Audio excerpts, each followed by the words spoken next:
அஸ்ஸலாமு அலைக்கும் வரஹ்மத்துல்லாஹி தஆலா வ பரகாத்துஹு. அஊது பில்லாஹி மினஷ் ஷைத்தானிர் ரஜீம். பிஸ்மில்லாஹிர் ரஹ்மானிர் ரஹீம்.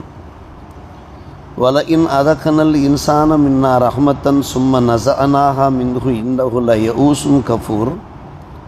வலஇன் அதகனாஹ நஅமாஅ பாத ضرா மஸ்ஸத்துஹு லயகூலன்ன ذهب السيئات عني இன்னஹு லஃபரிஹுன் ஃபஹூர் இல்லல்லதீன ஸபரு வ அமிலுஸ் ஸாலிஹாத்தி உலாயிக லஹும் மக்ஃபிரத்துன் வ அஜ்ருன் கபீர். ஆமன்னா பில்லாஹ் ஸதகல்லாஹு மௌலானல் அலியுல் அதீம். நம்மிடமிருந்து மனிதனுக்கு பேருதவியை நாம் சுகிக்கச் செய்து பின்பு அவனிடமிருந்து அதை நாம் எடுத்து விட்டோம் என்றால் அவன் நம்பிக்கையற்றவனாக நன்றி கொன்றவனாக ஆகிவிடுகிறான். அதே சமயம் அவனுக்கு துன்பங்களை தந்ததற்கு பின்பு நாம் அவனுக்கு பேருதவிகளை நாம் சுவைக்கச் செய்தால் அப்போது திண்ணமாக அவன் கூறுகிறான், இப்போது என்னை விட்டும் எல்லா தீமைகளும் சென்று விட்டன என்று கூறுவதோடு அவன் அகமகிழ்ந்து போகிறான், பெருமை அடிப்பவனாகவும் ஆகிறான். ஆனால் யார் பொறுமையை மேற்கொண்டு ஈமான் கொள்கிறார்களோ, நல்ல அமல்கள் செய்கிறார்களோ அவர்களுக்கு பாவ மன்னிப்பு இருக்கிறது, நிறைய நற்கூலியும் இருக்கிறது என்று அல்லாஹ் ரப்புல் ஆலமீன் சூரா ஹூத் 11ஆம் அத்தியாய 9, 10, 11 வசனங்களிலே எடுத்துரைக்கிறான். முக்கியமான செய்தி அல்லாஹ் இங்கே பதிவு செய்கிறான். மனிதனுடைய மனோநிலை, அவனுடைய குணாதிசயம், அவனுடைய இயற்கை தன்மை எப்படி இருக்கிறது என்பதை இங்கே அல்லாஹ் ரப்புல் ஆலமீன் படம் பிடித்து காட்டுகிறான். மனிதன் அவனுக்கு நாம் பல்வேறுபட்ட ரஹமத்துகளை செய்கிறோம், பேருதவிகளை வழங்குகிறோம். சில சமயங்களில் அந்த பேருதவிகளை அவனிடமிருந்து எடுத்து விடுகிறோம், துன்பங்கள் ஏற்படுகின்றன. அப்போது அவன் என்ன செய்ய வேண்டும்? பொறுமையை மேற்கொள்ள வேண்டுமே. பொறுமையை மேற்கொள்ளாமல் அவன் என்ன செய்கிறான்? யஊஸ், நம்பிக்கை இழந்தவனாக ஆகிவிடுகிறான். யஊஸ் என்றால் நிராசையானவன், நம்பிக்கை இழந்தவன், விரக்தி ஆகிவிடுகிறான். கஃபூர், நன்றி கொன்றவனாக, நன்றி கெட்டவனாக ஆகிவிடுகிறான். சரி, பேருதவிகளை வழங்கத்தானே செய்தோம், தற்காலிகமாகத்தானே துன்பங்கள் ஏற்படுகின்றன, நம்பிக்கை இழக்கலாமா, நன்றி மாறு செய்யலாமா? ஆனால் மனிதனுடைய குணம் இப்படி இருக்கிறது. இது ஒரு விஷயம். மற்றொரு விஷயம் அல்லாஹ் சொல்லுகிறான், துன்பங்கள் ஏற்படுகின்றன, அதற்கு பின்பு இன்பங்கள் கிடைக்கின்றன, இறைவிடமிருந்த நல்லுதவிகள் கிடைக்கின்றன, பேருதவிகள் கிடைக்கின்றன.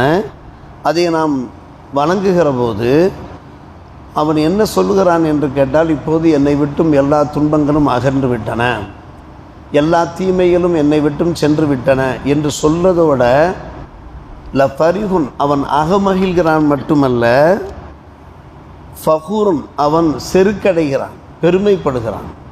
இப்படி செய்யலாமா? அவன் துன்பங்கள் ஏற்பட்டன, பின்பு அந்த துன்பங்கள் அகன்றன, அல்லாஹுடைய புறத்திலிருந்து பேருதவிகள் கிடைக்கின்றன, நேமத்துகள் ரஹ்மத்துகள் கிடைக்கின்றன. அப்போது அவன் என்ன செய்ய வேண்டும்? அல்லாஹுக்கு நன்றி செலுத்த வேண்டுமா இல்லையா?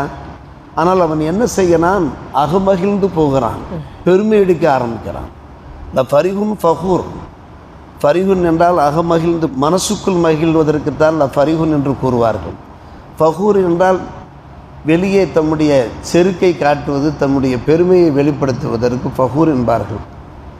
மனிதனுடைய குணாதிசயத்தை அல்லாஹ் இங்கே எடுத்து சொல்லி, ஆனால் சில நல்லவர்கள் இருக்கிறார்கள். அல்லாஹ் ரப்புல் ஆலமீன் நல்லவர்களை பற்றி தொடர்ந்து இல்லல்லதீன ஸபரு, துன்பங்கள் ஏற்படுகிற போது பொறுமையை மேற்கொள்ளக்கூடிய நன்மக்கள் இருக்கிறார்கள், நம்பிக்கையாளர்கள் இருக்கிறார்கள். அவர்கள் என்ன செய்கிறார்கள்? பொறுமையை மேற்கொள்வதோடு அமிலு சாலிஹாத்தி, தொடர்ந்து அவர்கள் நல்ல அமல்களிலேயே ஈடுபடுகிறார்கள். இத்தகையோருக்கு தான் மறுமை நாளிலே என்னுடைய மன்னிப்பு கிடைக்கிறது, மக்ஃபிரா கிடைக்கிறது மட்டுமல்ல, வாஜுருன் கபீருன், வெகுவான வெகுமதிகள் கிடைக்கின்றன என்று அல்லாஹ் சொல்லுகிறான். இதிலே நாம் எந்த லிஸ்டிலே சேர வேண்டும்? யோசித்து பார்க்கிறோம் மறுமை சகோதரர்களே. நாமெல்லாம் மூமின்கள், முஸ்லிம்கள். நம்முடைய நம்பிக்கை, நம்முடைய ஈமான், நம்முடைய இறை அச்சம் எப்படி இருக்க வேண்டும்? இந்த இல்லல்லதீன ஸபரு வ அமிலு ஸாலிஹாத்தி உலாயிக லஹும் மக்ஃபிரத்துன் வ அஜ்ருன் கபீர் என்று அல்லாஹ் சொல்கிறானே, அந்த வரிசையில் நாம் இருக்க வேண்டும். மேலே சொல்லப்பட்ட அந்த 2 வரிசையிலே நாம் இருந்து விடக்கூடாது. அதாவது அல்லாஹ் நமக்கு ரஹ்மத்தை தருவான், பேருதவியை தருவான். சில சந்தர்ப்பங்களில் அந்த ரஹ்மத்து இல்லாமல் போயிடும், சில துன்பங்கள் ஏற்படும். நம்முடைய குடும்பங்களில், நம்முடைய கோத்திரங்களில், நம்முடைய உடல் ரீதியாக, நம்முடைய மன ரீதியாக சில சங்கடங்கள் ஏற்படும். அப்போது நாம் நம்பிக்கை இழந்து போய்விடக்கூடாது, நன்றி கொண்டவர்களாக இருக்கக்கூடாது. இன்பங்கள் கிடைக்கிற போது, நேமத்துகள் கிடைக்கிற போது நாம் சந்தோஷமாக இருந்தோம், மகிழ்ச்சிகரமாக இருந்தோம். அதற்கு பின்பு ஏதாவது சிரமங்கள் ஏற்படுகிற போது ஏன் நம்பிக்கை இழப்பானே? அந்த அல்லாஹ் நம்மை பாதுகாக்க மாட்டானா? அல்லாஹ் அந்த துன்பத்தை துடைக்க மாட்டானா? நாம் நம்பிக்கை இழக்கக்கூடாது. மட்டுமல்ல, செய்த நன்மைகளுக்கு, செய்த பேருதவிகளுக்கு என்றைக்கும் நாம் நன்றியுடையவர்களாக இருக்க வேண்டும். இதுதான் அல்லாஹ் நமக்கு சொல்கிறார். இது முதலாவது. அடுத்து அல்லாஹ், சரி துன்பங்கள் ஏற்பட்டன, நமக்கு சில துன்பங்கள் ஏற்படுகின்றன, சில சிரமங்கள் ஏற்படுகின்றன. இன்னம அல் உஸ்ரி யுஸ்ரா, இன்னம அல் உஸ்ரி யுஸ்ரா. பின்பு அல்லாஹ் நமக்கு யுசுறுகளை தர ஆரம்பிக்கின்றான். அனுகூலமான வாழ்க்கை நமக்கு கிடைக்கிறது, சந்தோஷமான ஒரு வாழ்க்கை கிடைக்கிறது. அப்போது நாம் என்ன செய்ய வேண்டும்? நம்மிடத்தில் பெருமை வரலாமா, செருக்கு வரலாமா, ஆணவம் வரலாமா, மேலையும் கீழையும் குதித்து கொண்டிருக்கலாமா? சற்று யோசித்து பார்க்க வேண்டும். ஆம், இந்த நேமத்துகளை தந்தவன் அந்த இறைவன் தான், ரப்புல் ஆலமீன் தான். ஒரு நிமிஷத்திலே நம்முடைய நெற்றி ரோமத்தை பிடித்து இழுத்து விடுவான். எனவே என்றைக்கும் அவனுக்கு நாம் நன்றியுடையவனாக, கலீலும் மின் இபாதி அஷக்கூர், ஷக்கூர்களாக நன்றியுடையவர்களாக இருக்கும். நன்றி என்பது எப்படி? நாவார புகழ்வது மட்டுமல்ல, அல்லாஹ் ரப்புல் ஆலமீனை நாவார புகழ்வது மட்டுமல்ல, அழகான தோற்றத்திலே நாம் வாழ்வது மட்டுமல்ல, அல்லாஹ்வை வணங்க வேண்டும். வாபுது ரப்பக்க ஹத்தா ஏத்தியக்கல் யக்கீன், மரணம் உமக்கு வருகிற வரை நீ உம்முடைய ரப்பை வணங்கியவாறு இரு. வாபுது ரப்பக்க ஹத்தா ஏத்தியக்கல் யக்கீன். யக்கீன் என்றால் மௌத், மரணம். யக்கீன் என்றால் உறுதி, நிச்சயம் என்பது பொருளாகும். நிச்சயமான ஒன்று இருக்கிறது என்றால் அது மரணம் தான். அல்லாஹ் மரணம் வரும் வரை என்று சொல்லாமல் யக்கீன் வரும் வரை என்று அல்லாஹ் கூறுகிறானே.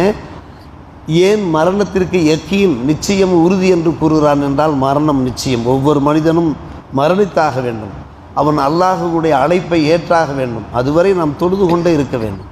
தொழுது வணங்கி வழுத்தி வணங்கி நாம் அவனுக்கு நன்றி பாராட்டக்கூடியவர்களாக இருக்க வேண்டும். இப்படி நாம் வாழ்ந்தோம் என்றால், அருமை சகோதரர்களே, பெரியோர்களே, இந்த ஒரு மனோநிலைமையிலே, இந்த ஒரு உயர்ந்த உன்னதமான குணாதிசயத்தோடு நாம் வாழ்ந்தோம் என்றால், அல்லாஹ் ரப்புல் ஆலமீன் சில காலம் நமக்கு சிரமங்கள் இருக்கும், பல காலம் அல்லாஹ் நமக்கு துன்பங்களை தர ஆரம்பித்து விடுவான். துன்பங்கள் அல்லாமல் இன்பங்களை தர ஆரம்பித்து விடுவான். அந்த சிரமங்களை நீக்கி, அந்த துன்பங்களை அகற்றி, அல்லாஹ் ரப்புல் ஆலமீன் எல்லாமே அனுகூலமாக மாறிவிடும். பிள்ளை செல்வங்கள் இல்லாமல் இருக்கும். அடுத்து அல்லாஹ் பிள்ளை செல்வங்களை தந்து விடுவான். வியாபாரத்திலே ஒரு செழிப்பு இல்லாமல் இருக்கும், ஒரு பரக்கத்து இல்லாமல் இருக்கும். பின்பு பரக்கத். நம்முடைய மனநிலைமையை பார்க்கிறான். நம்முடைய மனம் பரிசுத்தமான மனமாக இருக்கிறதா, அவன் பக்கம் திரும்பக்கூடியதாக இருக்கிறதா என்பதை பார்த்து, அடுத்து இன்பமே இன்பம், சந்தோஷமே சந்தோஷம். இடையிடையே சின்ன சின்ன சிரமங்கள் ஏற்படும். காரணம், சிரமமே இல்லாத ஒரு வாழ்க்கை சொர்க்கத்தில் தான் இருக்கும், துன்பமே இல்லாத வாழ்க்கை சொர்க்கத்தில் தான் இருக்கும். இந்த உலகத்திலே அருமை சகோதரர்களே, பெரியவர்களே, எத்தனையோ சறுக்கல்கள், எத்தனையோ வழுக்கல்கள், எத்தனையோ சிரமங்கள் ஏற்படத்தான் செய்யும். அந்த சிரமங்களை மட்டும் பார்த்து கொண்டிருக்கக்கூடாது. அல்லாஹ் அளித்த அந்த அருட்கொடைகளை நாம் எண்ணி பார்க்க. இப்படி நாம் வாழ்ந்தோம் என்றால், மாஷா அல்லாஹ் தபாரக்கல்லா, மறுமை நாளில் நம்முடைய பாவங்கள்லாம் மன்னிக்கப்பட்டு அல்லாஹ் ஒரு உன்னதமான வெகுமதிகளை வழங்குவானே, அதற்கு நாம் தயாராக ஆக வேண்டுமே என்றுதான் இந்த வசனங்கள் நமக்கு போதிக்கின்றன. எனவே அல்லாஹ் ரப்புல் ஆலமீன் அந்த இல்லல்லதின சபரு அமிலு ஸ்வாலிஹாத் என்கின்ற நன்மக்களிலே, மேன்மக்களிலே நம்மையும் நம்முடைய குடும்பத்தினரையும் சந்ததிகளையும் ஊரார் உற்றார் சுற்றார் அத்தனை பேரையும் ஆக்கி அருள் புரிவானாக. வாஹிர் தாவானா அல்ஹம்துலில்லாஹி ரப்பில் ஆலமீன்.